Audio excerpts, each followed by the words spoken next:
ಹಾಗೆ ಹಿರಿಯೂರಿನ ಶಿವನಗರ ಮತ್ತೆ ಕುಂದಲನಗರ ಮತ್ತೆ ಅಲ್ಲೆಲ್ಲ ಕಂಬತ್ತಳ್ಳಿ ಇಲ್ಲಿ ಕೂಡ ದೌರ್ಜನ್ಯ ಪ್ರಕರಣ ದಾಖಲಾಗಿದ್ದು 2014ರಿಂದ ಇಲ್ಲಿವರೆಗೂ ದೌರ್ಜನ್ಯ ಪ್ರಕರಣಗಳ ದಾಖಲಾಗಿದ್ರು ಕೂಡ ಸರ್ಕಾರ ಮತ್ತೆ ಸಮಾಜ ಕಲ್ಯಾಣ ಇಲಾಖೆ ಮಂತ್ರಿಗಳು ವ್ಯವಸ್ಥೆಯನ್ನ ಕಲ್ಪಿಸಿಕೊಡೋದ್ರಲ್ಲಿ ಎಡವಿದ್ದಾರೆ. ಅದು ಬಿಜೆಪಿ ಆಗಿರ್ಲಿ, ಕಾಂಗ್ರೆಸ್ ಆಗಿರ್ಲಿ, ಜೆಡಿಎಸ್ ಆಗಿರ್ಲಿ, ಎಲ್ಲಾ ಸರ್ಕಾರಗಳು ಕೂಡ 1989 ಆಕ್ಟ್ ಅನ್ನ ಸಂಪೂರ್ಣವಾಗಿ ಜಾರಿಗೆ ತಂದೇ ಇಲ್ದಿರ ಕಾರಣ ಅಟ್ರಾಸಿಟಿ ಕೇಸ್ ಒಳಗಾಗಿರ್ತಕ್ಕಂಥ ಸಂತ್ರಸ್ತರಿಗೆ, ಶೋಷಣೆ ಒಳಗಾಗಿರ್ತಕ್ಕಂಥ ದಲಿತರಿಗೆ, ಪರಿಶಿಷ್ಟ ಸಮುದಾಯದವರಿಗೆ ಯಾವುದೇ ಸೌಲಭ್ಯ ಸಿಗ್ತಾ ಇಲ್ಲ. ಅದು ಗಂಗಾ ಕಲ್ಯಾಣ ಯೋಜನೆ ಆಗಿರ್ಬೋದು, ನಿವೇಶನ ಆಗಿರ್ಬೋದು, ಮನೆ ಆಗಿರ್ಬೋದು, ಶಿಕ್ಷಣ ಆಗಿರ್ಬೋದು, ಯಾವುದೇ ರೀತಿ ಅನುಕೂಲಗಳಾಗ್ತಾ ಇಲ್ಲ. ಈ ಯಾವ್ದಾದ್ರು ಅಟ್ರಾಸಿಟಿ ಪ್ರಕರಣಗಳು ದಾಖಲಾದ್ರೆ 6 ತಿಂಗಳೊಳಗೇನೆ ಅವ್ರಿಗೆಲ್ಲ ವ್ಯವಸ್ಥೆ ಮಾಡ್ಕೊಡ್ಬೇಕನ್ನೋ ಒಂದು ಕಾಯ್ದೆ ಅಂಶಗಳೆಲ್ಲ ಜಾರಿ ಇದೆ. 6 ತಿಂಗಳಲ್ಲ ಸರ್, 12 ವರ್ಷ ಕಳೆದಿದೆ ಪ್ರಕರಣಗಳು ದಾಖಲ, ಇಲ್ಲಿವರೆಗೂ ಆಗಿಲ್ಲ. ಆ ವಿಚಾರವಾಗಿ DC ಅವರಿಗೆ, ಸಮಾಜ ಕಲ್ಯಾಣ ಮಂತ್ರಿಗಳಿಗೆ ಮತ್ತೆ ಸಂಬಂಧಪಟ್ಟ ಮುಖ್ಯಮಂತ್ರಿಗಳಿಗೆಲ್ಲ ಮನವಿ ಕೊಟ್ಟಾಗಿ ಪ್ರತಿಭಟನೆ ಹಲವು ಬಾರಿ ಹಮ್ಮಿಕೊಂಡಿದ್ವಿ.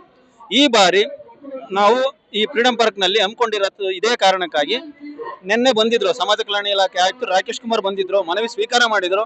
ಸ್ವೀಕಾರ ಮಾಡಿ ನಾನು ಸರ್ಕಾರದ ಗಮನಕ್ಕೆ ತರ್ತೀನಿ, ಮಂತ್ರಿಗಳ ಗಮನಕ್ಕೆ ತರ್ತೀನಿ ಅಂತ ಹೇಳಿದ್ರು.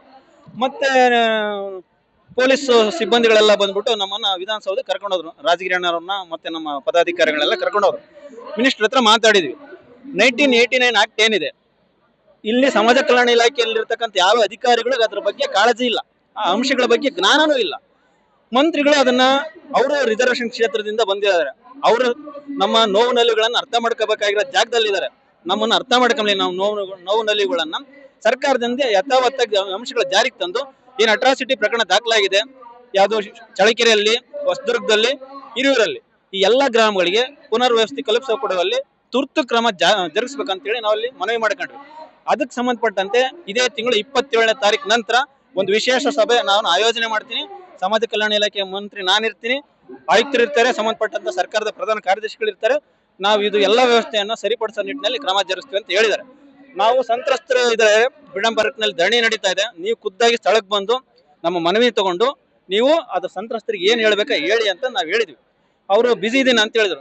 ನೀವು ಬರೋವರೆಗೂ ನಾವು ಟೆಂಟ್ ವಾಪಸ್ ತಗೊಳ್ಳಲ್ಲ, ನಾವು ಧರಣಿ ವಾಪಸ್ ತಗೊಳ್ಳಲ್ಲ, ಅನಿರ್ದಿಷ್ಟಾವಧಿ ನಡೀತದೆ ಅಂತ ಹೇಳಿದ್ವಿ. ನಮ್ಮ ಒಕ್ಕೊತ್ತಾಯ ಇಷ್ಟೇ, ಮಾನ್ಯ ಮಂತ್ರಿಗಳು, ಸಮಾಜ ಕಲ್ಯಾಣ ಇಲಾಖೆ ಮಂತ್ರಿಗಳು ಅಥವಾ ಸರ್ಕಾರದ ಮುಖ್ಯಮಂತ್ರಿಗಳು ಇಲ್ಲಿಗೆ ಬಂದು ಈ ಮನವಿಯನ್ನ ತಗೊಂಡು ನಮಗೆ ಭರವಸೆ ಕೊಡೋದ್ರ ಜೊತೆಗೆ ಕೆಲಸಗಳಾಗಬೇಕು. ಬರೀ ಭರವಸೆ ಕೊಟ್ಟೋಗ್ಬಾರ್ದು, ನಮಗೆ ಕೆಲಸಗಳಾಗುವ ನಿಟ್ಟಿನಲ್ಲಿ ನಾವಿನ್ನ ಒತ್ತಾಯ ಮಾಡ್ತಾ ಇದ್ದೀವಿ.